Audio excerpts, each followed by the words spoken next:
Welcome to a new year. But even if it's in the middle of the year that you're watching it in, we can always use an opportunity to press pause and reset. At the beginning of a new year specifically, a lot of us will take time to evaluate how our prior year went, the good things, the things we want to improve upon, and sometimes we realize that we could be doing a better job when it comes to cleaning. So I am no different from you. I certainly can critique my cleaning from the past year, and I want to bring some new habits into the new year. So my hope is that I can give you some hints and some motivation, just a little insight into what I'm doing, and that maybe it'll give you some ideas for changes you can make for the upcoming year when it comes to cleaning.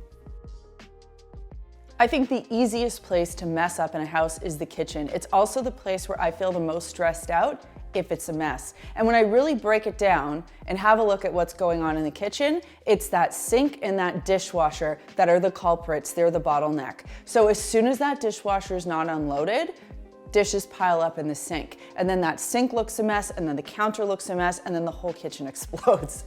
So really, what I'm trying to do this year is make sure that my dishwasher is unloaded every single morning. And then the following habit would be making sure that as we go throughout the day, that we're putting things in the dishwasher, not leaving them in the sink or on the counter. And then at night, we set the dishwasher to run, so that way in the morning, it's ready to be unloaded again. Rinse and repeat.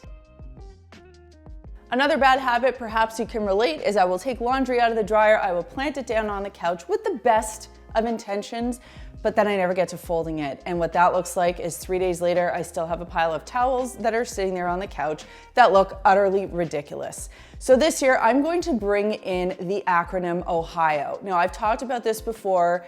If you're from the US, it's a state, it's easy to remember, and it stands for Only Handle It Once. What that looks like is I take the laundry out of the dryer. I bring it to my folding zone, which is the couch. But before I get too comfortable, my job then is to fold the laundry then and there and then take it and put it away. Therefore, I only handle that pile of laundry one time. It doesn't sit there for 3 days and collect dust. People don't start sitting on top of it and making forts out of it. No, no, no. The laundry gets handled once and then I move on. You know, it's an enigma wrapped in a mystery. So many of us love a clean bathroom. We just don't want to spend the time to clean it. And I am guilty of that as well. So one thing that I'm going to try to employ this year is the 5-minute bathroom clean. I know how to do it, like in theory, but it really comes down to committing those 2 times a week where I'm spending 5 minutes reorganizing, cleaning up all the hair. You know, I got this going on my head.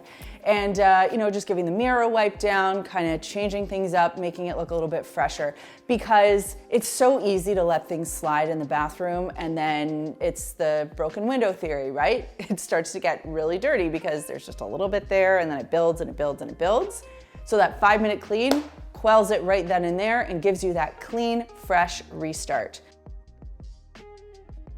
Sometimes when you look at cleaning a home, you might feel overwhelmed because there's so much to do. But if you really break it down into chunks, there are quite a few things that can be accomplished in under a minute. So I would challenge you, and I'm challenging myself, to bring in the 60-second rule. If I see something and I know it's just going to take me a minute or less to do, I want to do it right then and there. That way it's checked off the list, it's done. I did it this morning 3 or 4 times because I just knew it was not worth leaving that stuff to build up for later. I could take the pain now, do the job, and not have to procrastinate and put it off. And it actually felt much better to do.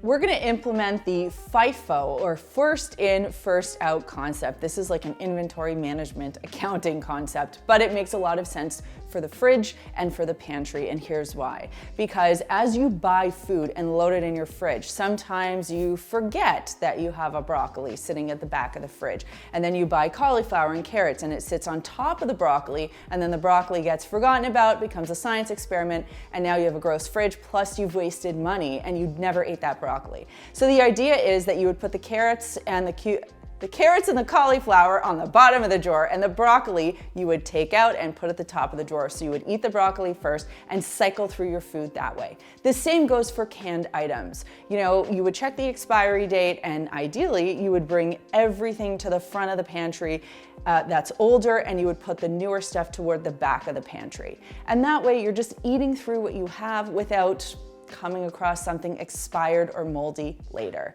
That is going to save you money, and it also keeps your house, your kitchen specifically, cleaner. Obviously, there are thousands of cleaning resolutions that you can make. I gave you my 5, and now it's your turn. I would love to know in the comments down below what your cleaning resolution or resolutions are this year. Let me know if they are the same as mine, if you are taking some of mine, which I'm totally cool with, or if you have your own. But tell me what they are in the comments down below. Thanks so much for watching, and we'll see you soon.